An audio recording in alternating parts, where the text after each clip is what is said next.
పౌరవ సభకి వీడ్కోలు పలికి గౌరవ సభకి స్వాగతం పలికింది కూటమి. కేవలం ప్రజాపాలన సక్రమంగా ఉండాలి, ప్రజలకు న్యాయం జరగాలి, అవినీతి పరులు కాదు కావలసింది, నీతిగా న్యాయంగా పాలించే నాయకులు కావాలని ఆంధ్రదేశ ప్రజలు ఏకగ్రీవంగా ఎన్నుకున్న కూటమి ఇది.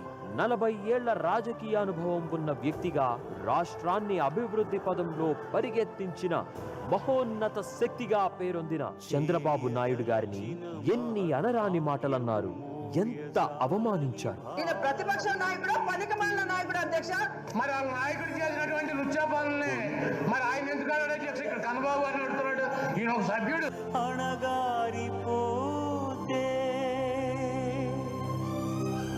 బుసలు కొట్టే తలే తెగిపడింది. ఇంకా చెయ్యి కాలు ముండెం ఎంతసేపు నిలబడతాయి? గాయపడిన సింహం నుంచి వచ్చే శ్వాస కర్చన కన్నా భయంకరంగా ఉంటుంది. వాటన్నిటికీ తిరుగులేని జవాబిచ్చింది కూటమి.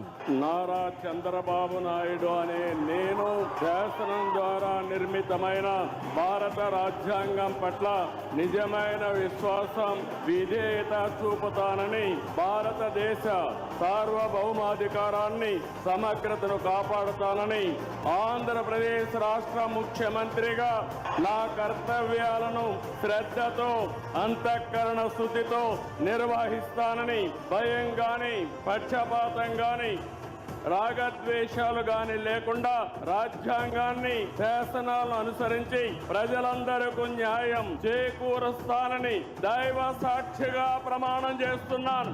बोले हिस्टोरिकली ये सबसे हाईएस्ट विक्ट्री है.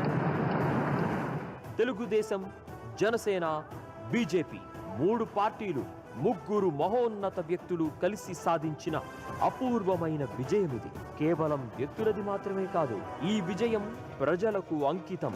ఎందుకంటే సరైన నాయకులని ఎన్నుకున్నారు కాబట్టి.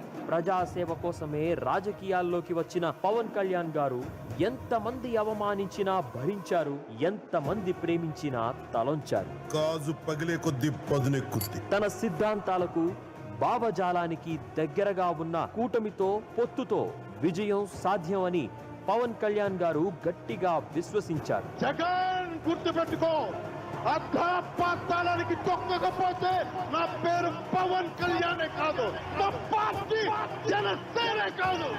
సినిమాల్లో నెంబర్ 1, ప్రేక్షకుల హృదయాలు గెలవడంలో నెంబర్ 1. కానీ ఆయన ఆశించింది ఈ నెంబర్ 1 స్థానాన్ని కాదు, ప్రజల గుండెల్లో సుస్థిర స్థానాన్ని. రాజకీయాల్లో అడుగుపెట్టి ఎన్నో లక్షల ప్రజల హృదయాలు గెలిచిన జనసేనాని.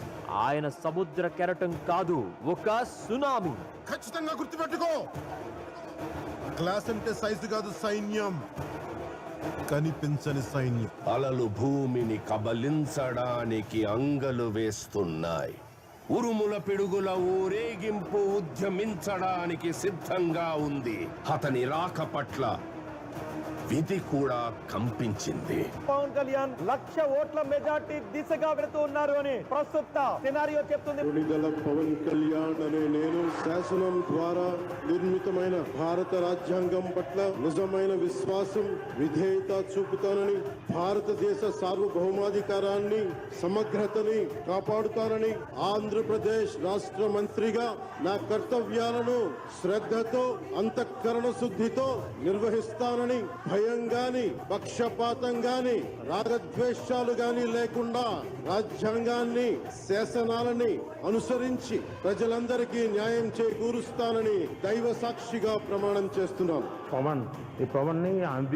పోటీ చేసిన 21 స్థానాల్లో 21 స్థానాలను గెలిచి ప్రతిపక్షాల కంచుకోటలను విధ్వంసం చేశారు. తిరుగులేని తుఫాన్ గా నిలిచారు పవన్. ఇక రాష్ట్ర రాజకీయాలే కాదు, దేశ రాజకీయాలను కూడా ప్రభావితం చేయగలిగిన ఏకైక స్టార్ మన పవర్ స్టార్ చంద్రబాబు గారు. పవన్ కళ్యాణ్ గారు లాంటి నిబద్ధత, నిస్వార్థ నాయకులు రాజకీయాల్లో క్రియాశీలకంగా ఉంటే ప్రజలకు మేలు జరుగుతుందని పీపుల్ టెక్ గ్రూప్ నుండి, మా సంస్థ ఉద్యోగుల తరపు నుండి హృదయపూర్వక శుభాకాంక్షలు తెలియజేస్తున్నాం.